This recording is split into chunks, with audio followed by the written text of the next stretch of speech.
Welcome to the Alcohol Minimalist Podcast. I'm your host, Molly Watts. If you want to change your drinking habits and create a peaceful relationship with alcohol, you're in the right place.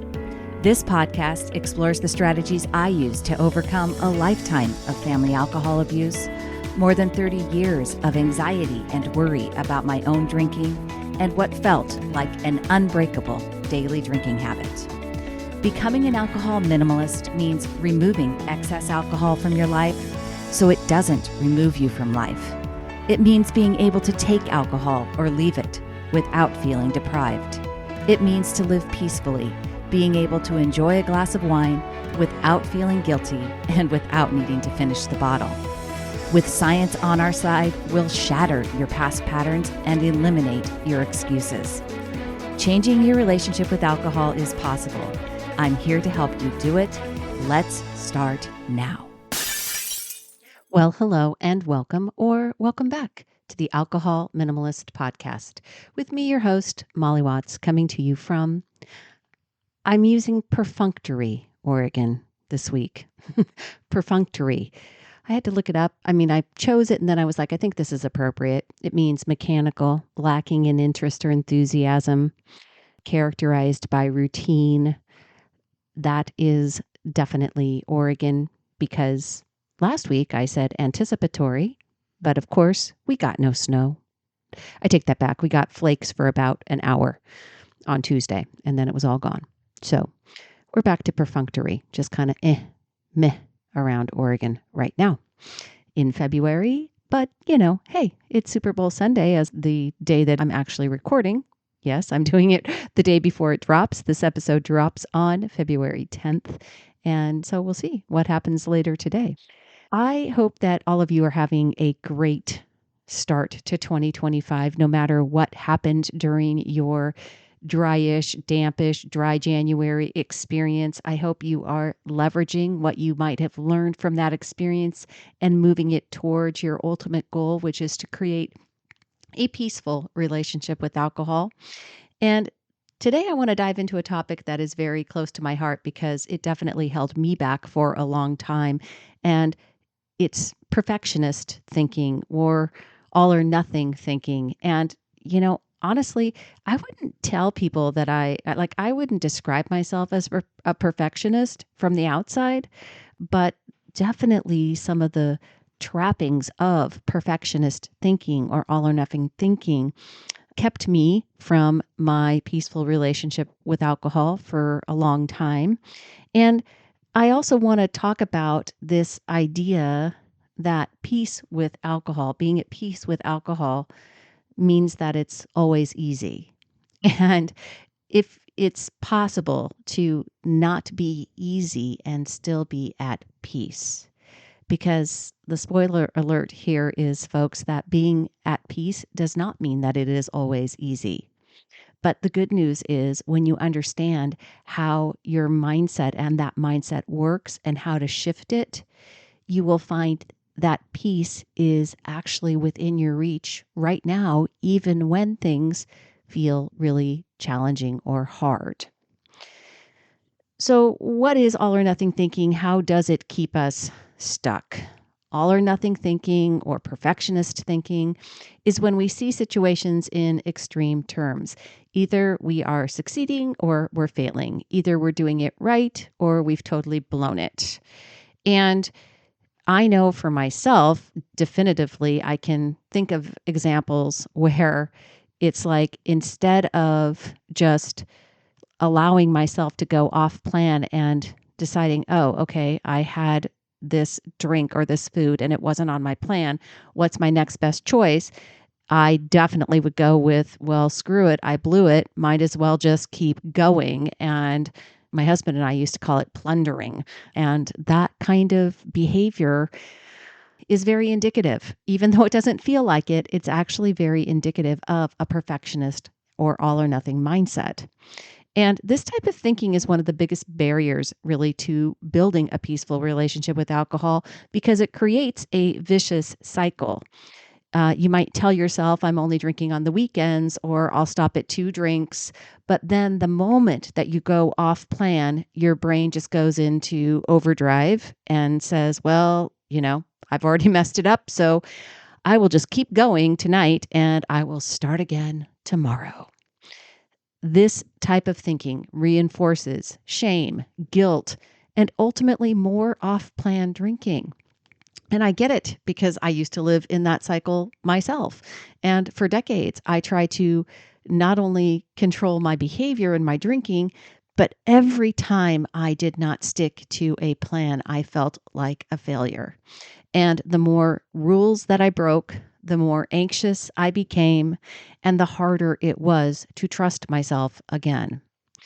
But the real issue was not my lack of willpower, but it was seeing all of my mistakes as failures and as expecting myself to be perfect and expecting myself to always do it per plan.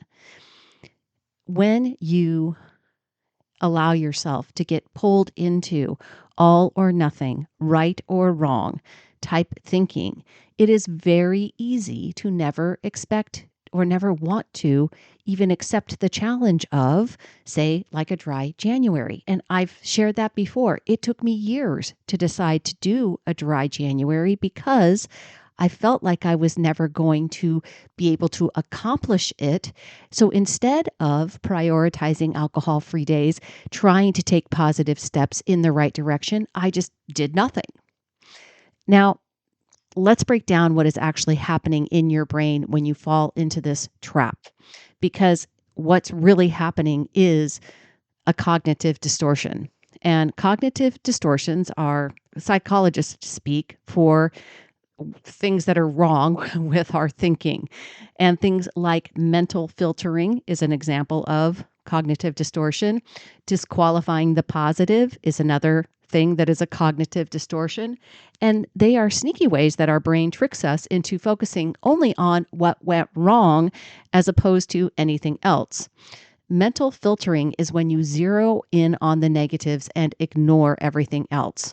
You might think, I drank more than I planned last night, so this week is a failure, even though you had 5 alcohol-free days leading up to it. So does that resonate? Does anyone else do that?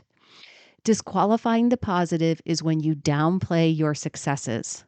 For example, if you managed to stop at 2 drinks 5 times in a row, but then you went over on one night, your brain says, none of that progress matters because I failed. And this negative self-talk is really amplified by the cultural narrative surrounding alcohol, and specifically the influence of Alcoholics Anonymous and its day one reset. The AA model treats any misstep as a relapse, and meaning you're back to day one. You lose your streak, you lose your chip, and the sense of progress that you might have had and that you've worked hard for is gone and replaced with starting over or failure. This mental construct is not only unnecessary, I would argue that it's actually harmful, because in reality, progress is never erased by a single setback. The brain does not operate like a scoreboard where one mistake cancels out everything that you've learned or accomplished. Instead, it's much more like a muscle. And every time you practice a new thought or a skill or a behavior, you are building neural pathways that strengthen over time. And one mistake, one off-plan drinking episode, or any off-plan drinking does not undo all of that. What we have to do is be willing to reflect with curiosity and compassion and learn from that off-plan drinking and decide how we're going to approach that situation again in the future and make a better choice the next time around. Hey there, it's Molly taking a quick break to talk with you about Sunnyside. You all know that Sunnyside is my app of choice and my recommendation for a tool to help you create sustainable change around your drinking. One of the things that I love about Sunnyside is their commitment to improving the user experience, and that has been a constant since I started working with them nearly 3 years ago now. Since June this year, they have added the Android version of their iOS app, so now it's available for Apple users and all Android users. It's the same Sunnyside experience across all of those devices, and it's just another example of their commitment to improving the user experience. Another example would be the fact that now you can set it up for push notifications. So you can take all of the daily texts, the reminders, and put them into a push preference so that you determine how you want to receive the support from Sunnyside. I would love for you to check it out. Go to www.sunnyside.co/Molly to get started with a 15-day free trial today. I can remember very well before I learned the behavior map result cycle and really began to master it, I really never allowed a time when I made mistakes to not hold me back. I absolutely, without question, went into a shame spiral every time that I was not able to make progress or stick to, progress in my mind, make progress fast enough when I had off-plan drinking that didn't align with my long-term goals. And I would not see those as valuable learning opportunities, but instead as proof that I was not capable of changing. And so I get that this is not an easy mindset shift to make, but the thing is, it's never about making a mistake. It is never about that. It is about learning how to get right back to it. And it is not about perfection. It is about consistently trying and consistently coming back to your long-term goals and taking your next best action.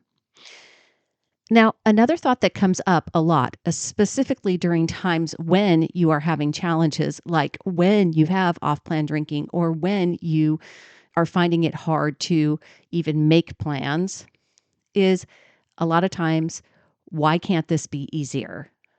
Or when will I feel at peace?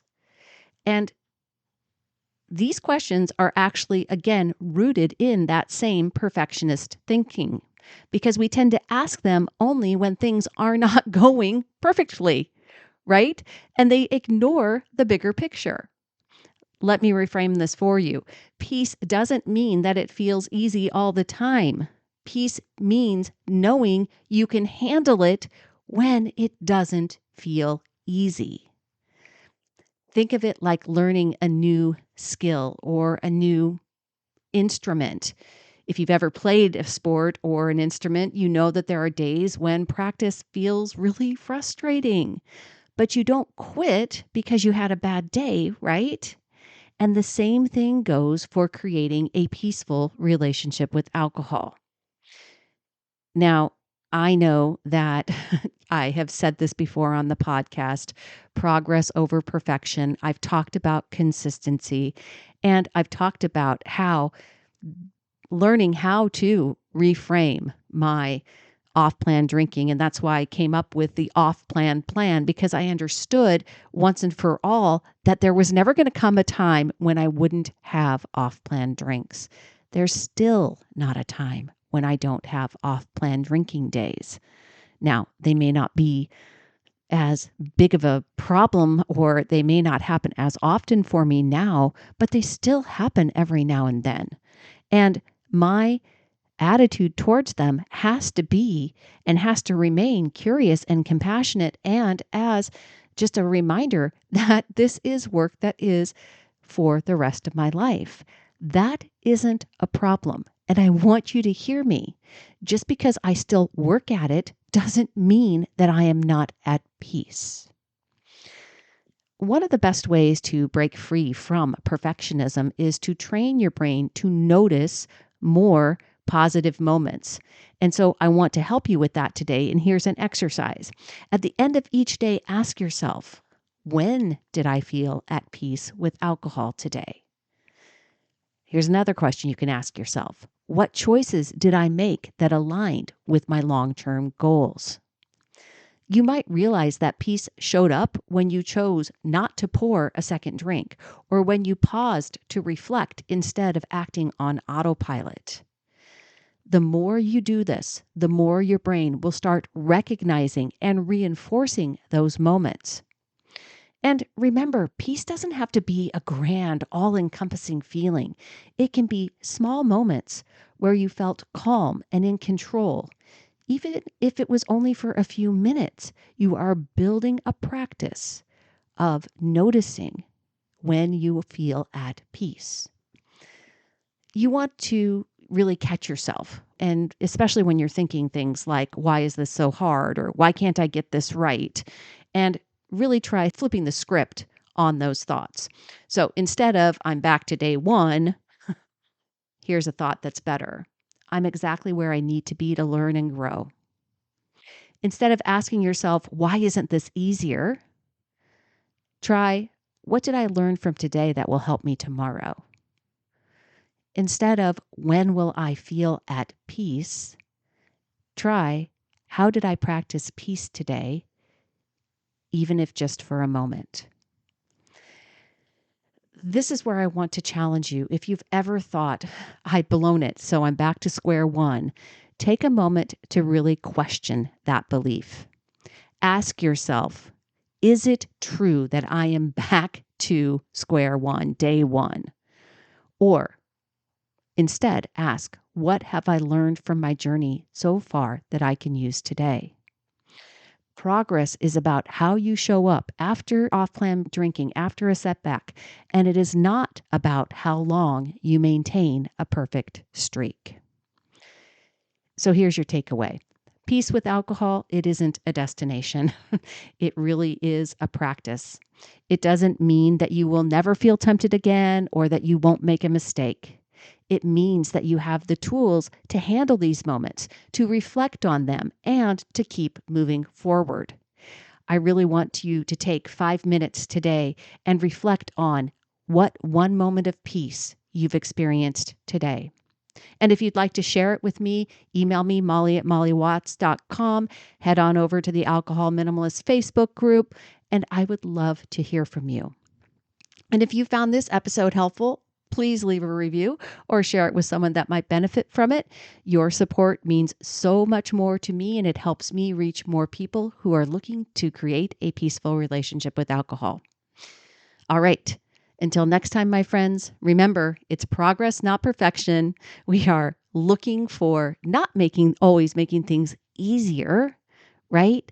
We want to find peace in every day and find those moments. And remember, we're going to retrain our brain so that things do become more peaceful over time. And that doesn't mean it's always easy, but you've got the skills to figure it all out. You've definitely got this. I will see you all on Thursday. Thanks for listening to the Alcohol Minimalist Podcast. Take something you learned from this week's episode and put it into action. Changing your drinking habits and creating a peaceful relationship with alcohol is 100% possible. You can stop worrying, stop feeling guilty about overdrinking, and become someone who desires alcohol less. I work with people in 2 different ways, and you can learn about them over at my website. Go to www.mollywatts.com/workwithme or reach out to me directly. Shoot me an email, molly@mollywatts.com. We'll jump on a call and decide what might work best for you. This podcast is really just the beginning of our conversation. Let's keep it going. If there's one thing I know, it's that change is way easier when you stop trying to do it alone.